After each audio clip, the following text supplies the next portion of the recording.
आज का टाइमलाइन इच्छा मृत्यु पर, सबको माफ करते हुए और सबसे माफी मांगते हुए अब जाओ। ठीक है। सोशल मीडिया पर एक वीडियो वायरल हो रहा है। ये वीडियो उसी हरीश राणा का है जिसे 11 तारीख को सुप्रीम कोर्ट ने इच्छा मृत्यु की इजाजत दे दी। इस वीडियो को जो भी देख रहा है वो भावुक हो रहा है। वीडियो को देखने वाले हर किसी की आंखें नम हो रही हैं। हर किसी के मन में एक आह निकल रही है कि काश कोई चमत्कार हो जाए और हरीश राणा की जिंदगी उसे वापस मिल जाए, वो फिर हंसी खुशी जिंदगी जिए। लेकिन सभी जानते हैं कि कोई चमत्कार नहीं होगा। हरीश को विदा करने का प्रोसेस दिल्ली के एम्स में भी शुरू हो चुका है। एम्स के doctor BR Ambedkar institute rotary cancer अस्पताल IRCH के पैलिएटिव केयर यूनिट में शनिवार को हरीश को भर्ती कराया गया, जिसके बाद से ही हरीश राणा की निष्क्रिय इच्छा मृत्यु यानी पैसिव यूथेनेशिया प्रक्रिया शुरू हो गई।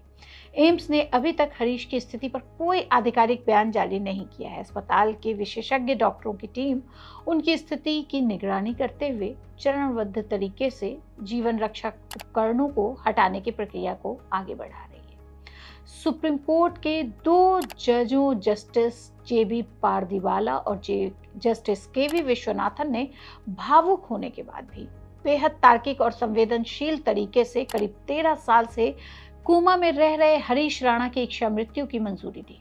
दोनों जजों ने इस मंजूरी से पहले देश के पूर्व मुख्य न्यायाधीशों, जिसमें जस्टिस दीपक मिश्रा और जस्टिस DY चंद्रचूड़ के साथ साथ सुप्रीम कोर्ट के पूर्व जस्टिस AK सीकरी और जस्टिस अशोक भूषण के पैसिव इच्छा मृत्यु के बारे में दिए गए उनके फैसलों के पन्ने भी पलट डाले और 338 पेज के अपने फैसले में कहीं कोई कोर कसर नहीं छोड़ी। 13 साल से जिंदा लाश बनकर जी रहे हरीश को शनिवार को गाजियाबाद से एम्स ले जाया गया। वायरल वीडियो में ब्रह्म कुमारी की एक दीदी हरीश के माथे पर टीका लगाते हुए नजर आ रही है। इस दौरान वो कहती हुई सुनाई पड़ रही हैं, सबको माफ करते हुए और सबसे माफी मांगते हुए अब जाओ। ठीक है। सोशल मीडिया पर सामने आई इस 22 मिनट सेकंड के वीडियो ने हर किसी की आंखें नम की हुई। जिसने इस वीडियो को देखा वो रो दिया। ब्रह्म कुमारी में दीदी लवली हरीश के माथे पर टीका लगाती हैं। वायरल वीडियो में यह नजर आता है कि लवली के स्पर्श से हरीश की आंखें कुछ इशारा करती हैं। होंठ भी कंपकपाता है, गले से कुछ निकलने जैसा नजर आ रहा है। क्या सचमुच ये हरीश का वीडियो है? सुप्रीम कोर्ट ने 11 मार्च को हरीश राणा की इच्छा मृत्यु की इजाजत दी थी। हरीश के केस की सुनवाई जब जस्टिस JB पारदीवाला और जस्टिस KV विश्वनाथन कर रहे थे तो हमारे कोर्ट रिपोर्टर्स ने बताया कि उनकी आंखें भी नम थी। जज रो रहे थे। अपने आप में ये एक ऐतिहासिक फैसला बता रहे थे। कोर्ट ने अपने फैसले में कहा कि हरीश के परिवार से हम कहना चाहते हैं कि हमें इस बात का एहसास है कि यह फैसला भावनात्मक रूप से कितना मुश्किल है। यह फैसला कभी कभी समर्पण या हार मानने जैसा लग सकता है, लेकिन हमारे मुताबिक यह दरअसल गहरी करुणा और साहस भरा कदम है। आप अपने बेटे को छोड़ नहीं रहे हैं, आप उसे गरिमा के साथ विदा होने की इजाजत दे रहे हैं। यह आपके निस्वार्थ प्रेम और उसके प्रति आपकी गहरी निष्ठा दिखाता है। हरीश राणा साल 2013 से वेजिटेटिव हालत में है, यानी वो जिंदा हैं लेकिन एक लाश की तरह है। उनमें चेतना नहीं है। वो अपने शरीर पर किसी भी तरह काबू नहीं कर सकते। खबरों में इसे पैसिव यूथेनेशिया या निष्क्रिय इच्छा मृत्यु भी कहा जा सकता है। अदालत ने कहा कि पैसिव यूथेनेशिया की जगह अब चिकित्सीय उपचार को रोकना या हटा देना शब्द इस्तेमाल किया जाएगा, क्योंकि कोर्ट ने सारी पुरानी वर्डिक्ट्स को बदल दिया है। सुप्रीम कोर्ट ने केंद्र सरकार से इस सिलसिले में व्यापक कानून बनाने पर विचार करने के लिए भी कहा है। जब हरीश को उनके गाजियाबाद स्थित घर से एम्स के लिए ले जाया गया तो माता पिता भाई सहित वहां मौजूद सभी लोगों की आंखें नम थी। जिसने भी वीडियो देखा वो रो दिया। पिता जो अशोक हैं उनने सभी सदस्यों से माफी मांगी। बोले ना चाहते हुए भी यह कदम उठाना पड़ रहा है। हरीश राणा एक होनहार इंजीनियरिंग का छात्र था। एक भयानक हादसे के बाद वह ऐसी हालत में पहुंचा जहां वह न बोल सकता था, न चल सकता था, न ही अपने आसपास की दुनिया को समझ पा रहा था। डॉक्टरों की भाषा में इसे स्थायी वेजिटेटिव स्टेट कहा जाता है। 13 साल तक मशीनों और मेडिकल सपोर्ट के सहारे जिंदा रहे हरीश को अब सुप्रीम कोर्ट की इजाजत के बाद इच्छा मृत्यु दी जा रही है। यह भारत में इच्छा मृत्यु का पहला केस है। साल 2013 में हरीश राणा चंडीगढ़ में एक यूनिवर्सिटी में सिविल इंजीनियरिंग की पढ़ाई कर रहे थे। हरीश चंडीगढ़ में जहां रह रहे थे वहां की चौथी मंजिल से गिर गए। उसके बाद उन्हें गहरी चोटें आईं, गंभीर चोटें आईं। शुरुआत में उनका इलाज चंडीगढ़ के पीजीआई अस्पताल में चला, लेकिन उसके बाद दिल्ली एम्स और कई अस्पतालों में प्राइवेट और सरकारी उनका इलाज चलता रहा। इलाज के दौरान ही उन्हें सांस लेने में मदद करने और खाना खाने के लिए भी नली लगाई गई।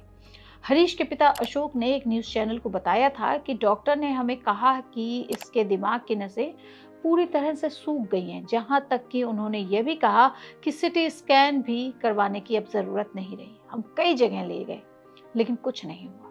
हम सुनते हैं, अखबारों में पढ़ते हैं चमत्कार के बारे में। हमारे साथ न दुआओं ने काम किया और ना ही दवाओं ने। ये अशोक राणा के शब्द हैं।